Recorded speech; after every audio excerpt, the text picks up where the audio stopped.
John Constantine, the chain-smoking, trenchcoat-wearing occultist who somehow always survives long enough to regret it. He is a man cursed by trauma, tragedy, and somehow by his own magic. Every power that he uses, everything that he tries to do to fix other people's problems often becomes the reason of his life being a living nightmare. He has a horrible backstory. He basically loses so much all the time, and his entire life is almost only knowing pain. He is a man who wins by losing. John Constantine is famous for winning battles by losing pieces of himself, whether it's outwitting demons, out-scheming gods, or whatever. He still ends up broken, lonely, or betrayed. He is a man who is quite literally barred from both heaven and hell due to the fact that he has sold his soul off so many times that neither one of the parties wants to have to deal with ever having to actively take his soul because they would not know where it goes. He is a living contradiction to basically any human and any supernatural-esque life that you could possibly think of, and that entire contradiction is the heart of his character. The victories are very interesting, and the costs are always higher than the payoff. That is the first clue to why his magic is such a interesting tool to use. It is a living bargaining force with teeth that almost always comes with consequences. Yo, what is going on, everybody? And I hope that you guys are going to enjoy this video. It is Halloween, so I'm doing a very big thing where I'm just kind of spending the entire week talking about characters that have something to do with horror, occultism, or something around these lengths. And I thought, why not talk about John Constantine? He is a character that very easily fits this mold, so I thought he would be the best character to kind of bring into this. But obviously, some of you guys might not know the exact character of John Constantine, so let me answer the question. Who is John Constantine? Well, John Constantine debuted in Swamp Thing back in the 1980s and later headlined his own series called Hellblazer, which, firstly, I honestly love the name.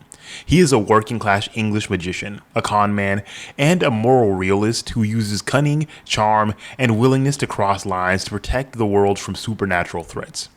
He's not the big spells type. He's a manipulator, a planner, and a specialist in bargains. His core skill set lies in that knowledge and the ability to make monsters have many and plethoras of mistakes and make monsters make those mistakes. But his skill set does come at a cost because Constantine's magic often works through deals, debts, and consequences. And those consequences usually land John himself or the people that he loves in very much peril. Now, I could list off many reasons why his magic feels like a curse, and almost always it has to do some kind of thing with the mechanics, because firstly, his magic is a transaction, not a power. Yes, it does qualify as a power, but Constantine rarely casts flashy spells that vaporize threats.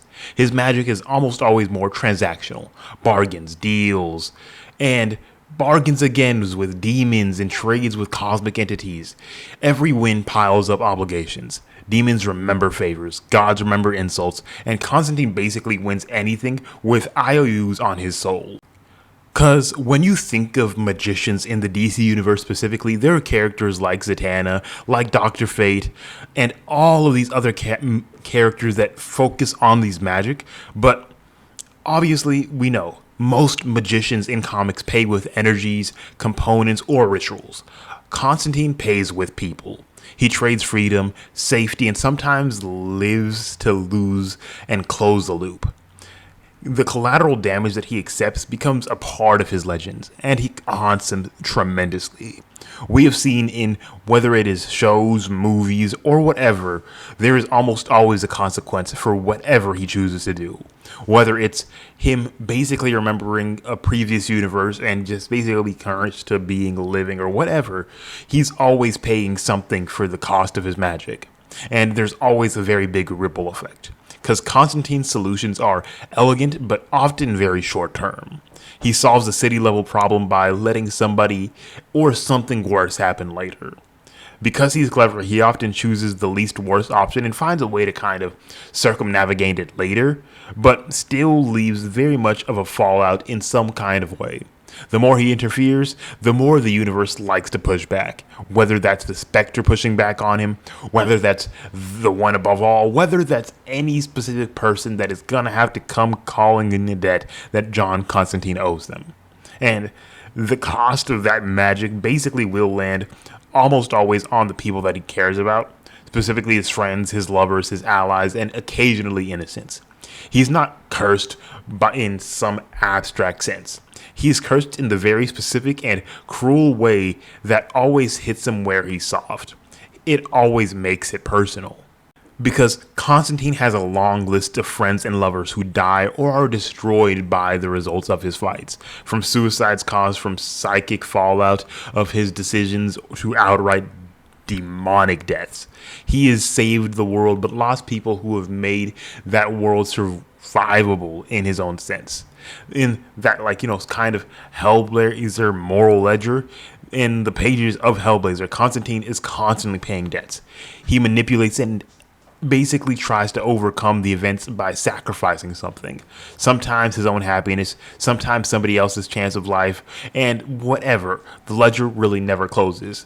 We even see examples of this in the Legends of Tomorrow TV show, where we see somebody that he actively did love and somebody that he had a very close relationship paying the consequences by ending up in hell and basically just ending up being taken due to the fact of Constantine having something dangerous to do with a job and it causing consequences to somebody that he truly did love. Then that is that dangerous knowledge problem that he does have. Because Constantine, one, knows things that he shouldn't know. Names, rituals, secrets about angels and demons, or whatever. And that knowledge marks him, along with causing other people to be watching him at any given point in time. Because when you possess this dangerous knowledge of the DC cosmology, dangerous things are going to come knocking.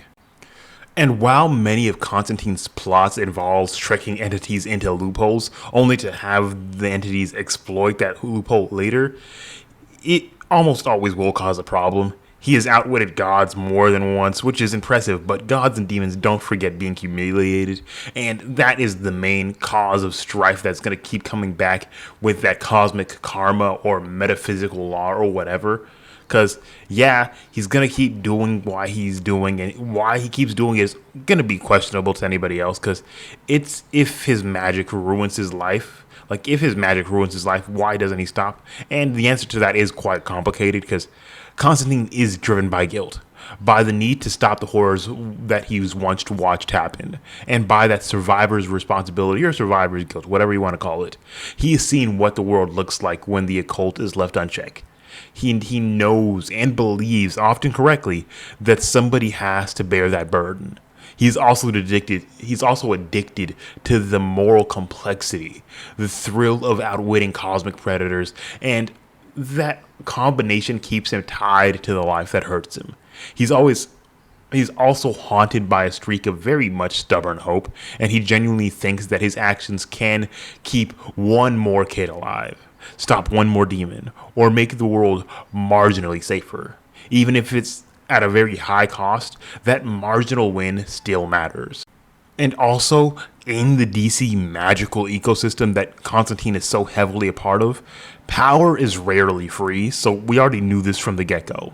There is that metaphysical bookkeeping that is always going to be happening. Angels, demons, and whatever will weigh in. Constantine's brand of street magic draws the attention of entities with their own rules. And while John bends those rules and creates that metaphysical debt, the universe, or particularly specific pantheons or whatever that he crosses, tend to eventually come to collect.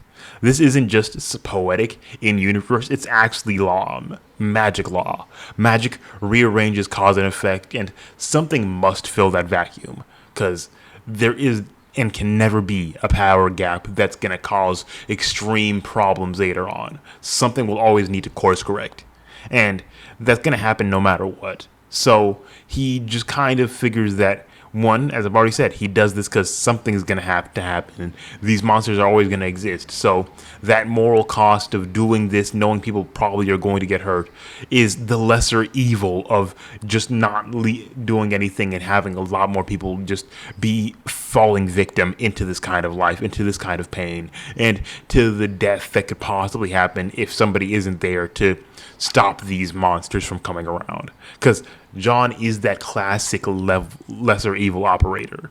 He chooses the painful, ugly option because it prevents global catastrophe. He is a literal sin-eater.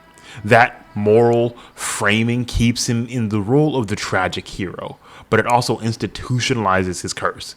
The more he stops, the more he is forced to accept moral strains or whatever. At his heart, Constantine is a man who carries filth so others remain clean, hence why I called him a sin-eater. He will take all of the pain of everybody else, put it onto himself to make sure that other people are as happy as they can be. Remove the possession, put it onto himself in a figurative term. From a storytelling perspective, Constantine's cursed life is gold. It makes stakes that aren't really just about cosmic power, they're personal cost, remorse, and messy humanity. It turns supernatural horror into a moral drama, and Constantine's wins are never ever tidy. Like, tidy I don't think is a word that he even knows how to use, because it just can't be. With you dealing with these horrific threats at any given point in time, it keeps the character more grounded and endlessly compelling, yes, but it also keeps him basically always in pain, always feeling the after effects of the problems that he's going to be causing.